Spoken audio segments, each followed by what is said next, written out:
কে কি লেখা যায় 343 মাইনাস 3 ইন্টু 2 which is 28, ঠিক আছে।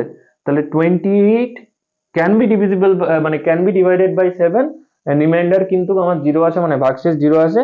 তাহলে এক্ষেত্রে দেখো এই রুলটা অ্যাপ্লাই করে এই 2 কিন্তু আমার রাখতেই হবে, ঠিক আছে। আরো একটা, ঠিক আছে, যে 24379 যদি হয় তাহলে 2437, হ্যাঁ, মাইনাস 9 ইন্টু 2 মানে 243, এখানে 18 বাদ দেবো আমি, এখানে কত হয় 17 19 হবে, ঠিক আছে। এবার আবার এখানে 19-এর এখানে, হ্যাঁ 19 লিখবো। তারপরে এখানে আবার 241 মাইনাস 9 ইন্টু 2 মানে 18 হয়। 241 18 এখানে বাদ দিলে হচ্ছে আমার 20 বাদ দিলে 21 হয়, 231 হয়। আর 23 থেকে আমার 1 মাইনাস 2 করবো, সরি 1 মাইনাস 2 করবো, 1 ইন্টু 2 করবো, সেটা হয় 21। দেখো 21 ভাগ যাবে, তাহলে এই